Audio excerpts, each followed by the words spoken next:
One of the best things terrorists could do is just build more fast food restaurants, maybe add another pharmaceutical company, have a couple more infomercials, and encourage people to eat the way they eat now. And everybody's going to be dead in 100 years. They can just walk right in, don't have to do a thing. Superstars lodged by Big Mac, Coca-Cola, go on, man. Big poison. 1/4 of what you eat keeps you alive, and 3/4 of what you eat keeps your doctor alive. I used to get high for a living, eating all the bullshit food they sold me. Cancer rates going up, heart disease going up, stroke going up. We're poisoning ourselves with highly processed, nutrient-depleted foods. One of the major problems is what we do to the soil and the air and the water and everything we take in, our food.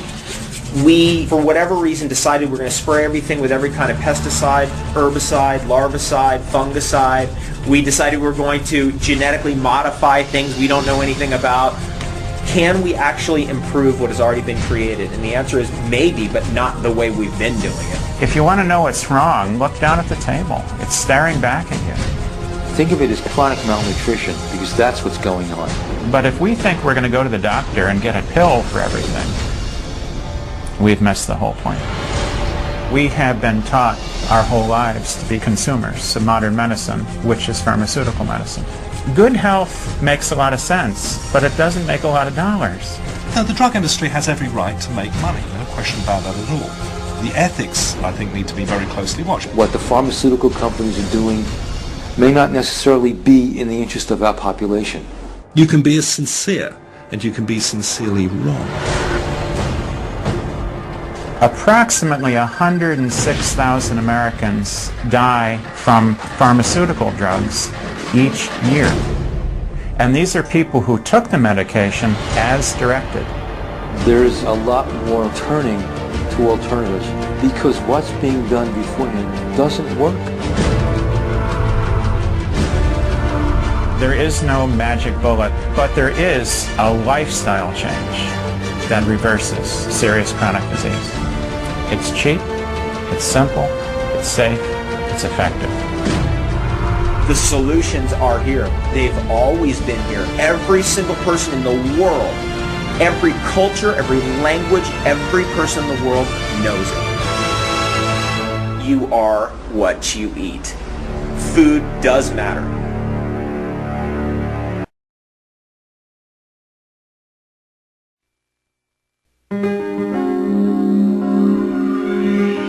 In 1903, Madame Curie won the Nobel Prize for her pioneering work on radioactivity, which she mistakenly considered harmless to humans. We now know that her premature death from a rare blood disease was directly related to her exposure to radiation.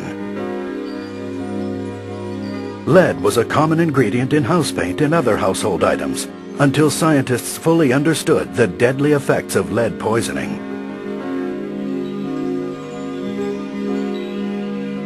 Until the 1980s, the federal government was reluctant to stand up to the powerful tobacco industry, even though millions had died of smoking-related diseases. Let's face it, sometimes we're slow to recognize danger when it's not painfully obvious, and the government is reluctant to take action even after the danger is exposed. Unfortunately, many people suffer and die before we eventually get around to dealing with many potential risks.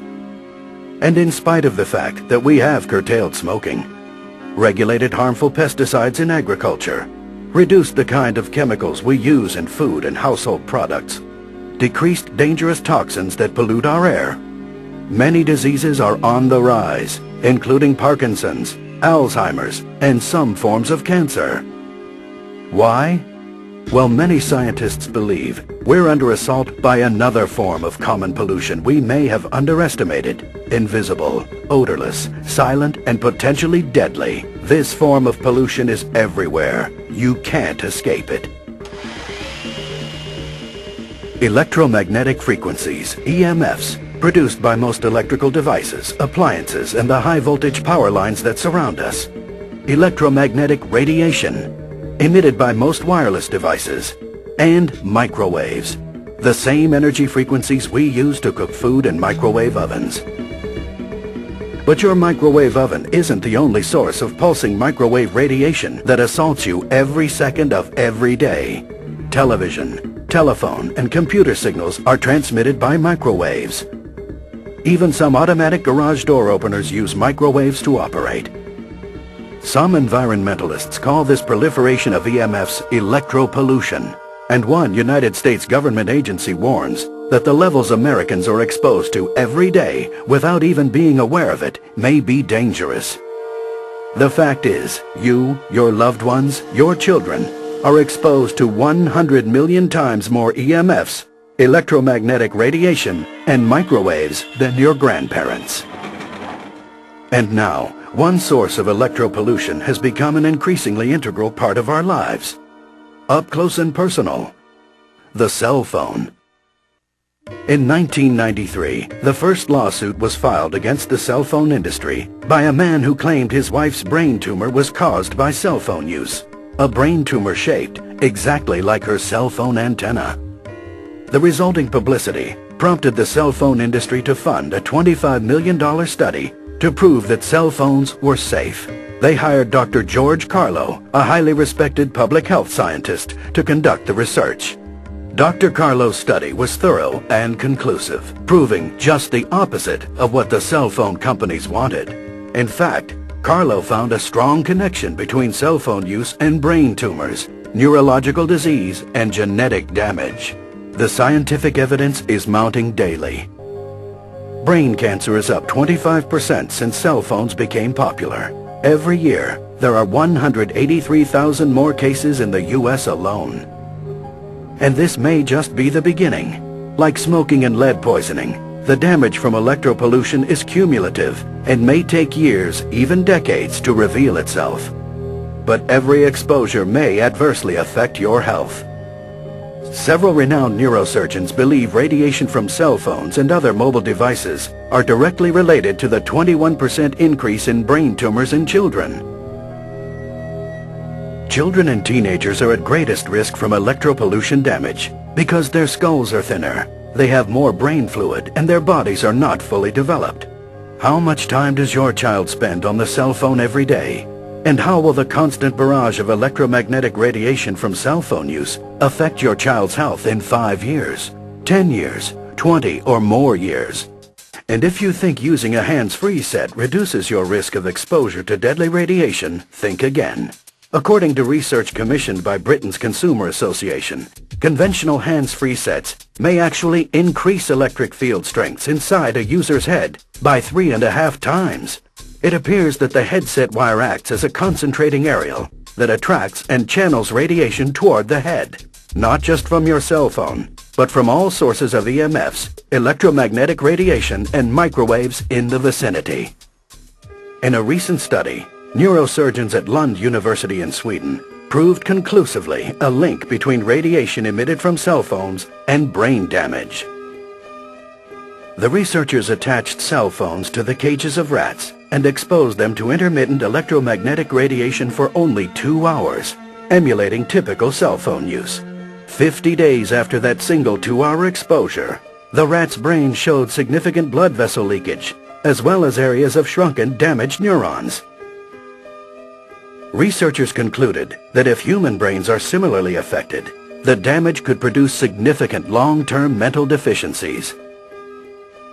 And in 2004, respected scientists in Sweden proved for the first time a definitive human link between cell phone use and benign brain tumors located exactly where the patients held their cell phones. Dr. Sheldon Levy, a respected physician and surgeon, has studied the effects of EMF radiation. I have to tell you, it's hard to ignore the data. We must consider the long-term risks of cell phone use. If indeed the effects are cumulative, then young people who are using cell phones at such an early stage in their development run a particularly high risk.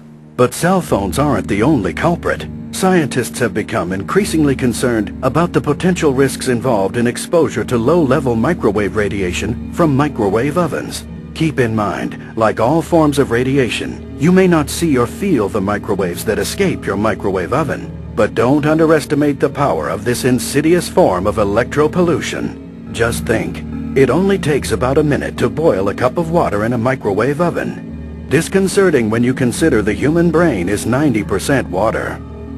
Certain body organs are particularly sensitive to this thermal effect or heat generated by invisible microwaves. Your stomach, intestines, and bladder are especially sensitive to thermal damage from high levels of microwaves, EMFs, and electromagnetic radiation. Likewise, the testes are very sensitive to changes in temperature.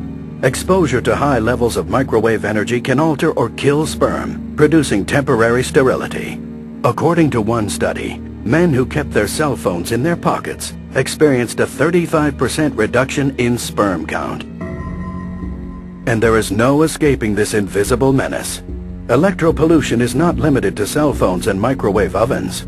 Home computers, laptops, cordless phones, televisions, refrigerators, hair dryers, coffee makers, even our cars add to the daily accumulation of electropollution that may be pushing us closer to a national health crisis.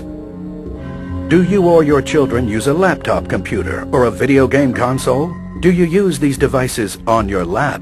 Consider this. Scientists are exploring the connection between EMFs from the electronic devices we use on our laps and the astounding 50% increase in testicular cancer over the past 20 years. One important study in the U.S. found a link between those who work in an environment with high EMF exposure and neurodegenerative disorders, such as Alzheimer's disease, Parkinson's disease, and Lou Gehrig's disease. But it's not just about diseases. Research shows that continual exposure to this onslaught of electropollution disrupts your natural energy levels, triggering an adrenal response which, in turn, increases stress responses. This constant stress contributes to your energy depletion and fatigue, lack of concentration, poor work performance, and difficulty getting a good night's sleep. Based on the research that I've reviewed, I'm convinced that the chronic exposure to electromagnetic frequencies plays some role in the dramatic increase in stress-related diseases and conditions that we've been seeing. If electropollution is so dangerous, why doesn't the government step in and do something about it? Government officials will tell you that the studies are inconclusive, that they're waiting for long-term human studies to prove beyond a doubt that cell phones and other commonly used appliances, which bombard us continually with radiation, are truly harmful. Can you afford to wait? Are you willing to put your health and the health of your loved ones on the line while the government spends years confirming what so many respected scientists already consider an international health crisis? You don't have to.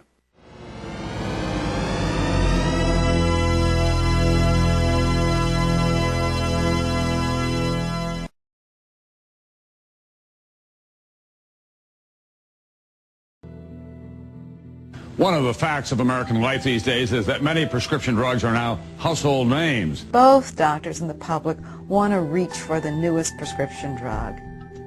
You can't sit down to TV at night and not see a half a dozen drug company commercials. Millions of Americans watch the ads and then ask their doctors for prescriptions. The reason we're seeing so much consumer advertising is because it works. They do it by telling people, ask your doctor. They can sell us almost anything.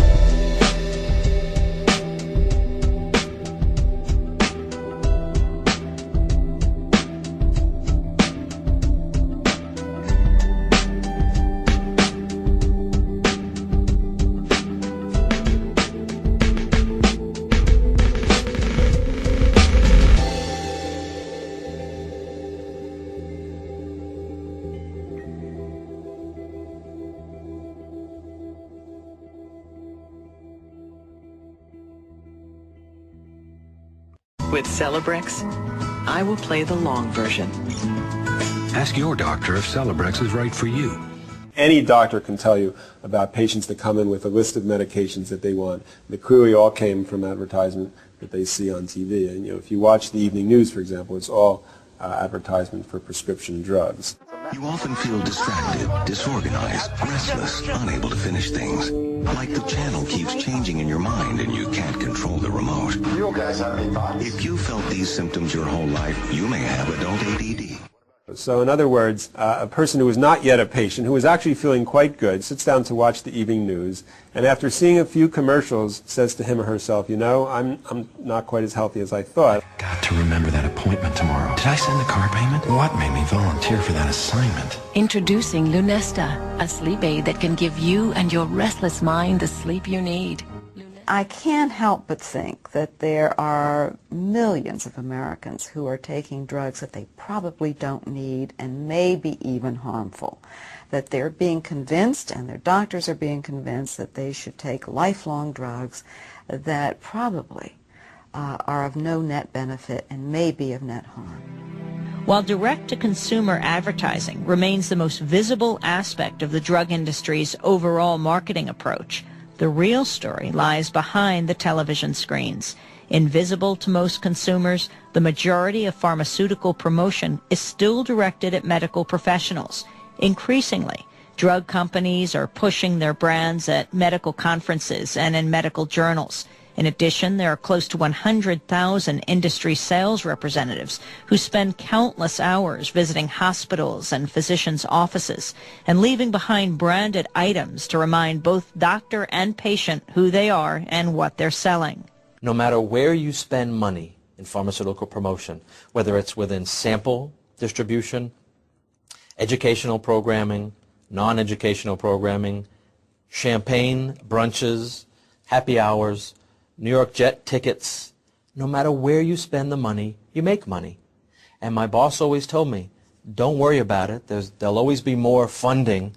Spend what you can. In fact, if I give you $100,000 to spend, Gene, I want you to spend $200,000. And one of the biggest problems has been that nobody was talking about it, that the hidden curriculum was accepting all these gifts okay because the teachers and everybody else were doing it. But there was no other message, and what we've been trying to do now is to get medical schools to explicitly and formally in the curricula themselves in the medical schools to talk to students about this and discuss the ethical and professional issues involved. I think the public is becoming very disillusioned. They're no longer believing that this is a miracle industry in the sense that they may once have believed that. So in a sense, I think it's just a matter of the public starting to put this all together and put pressure on Congress. The influence of the industry on American medicine is far too extensive, and we've been naive about it. And we need to separate them and be clear-eyed about what the motives of industry are and what our goals are as a people for our public health.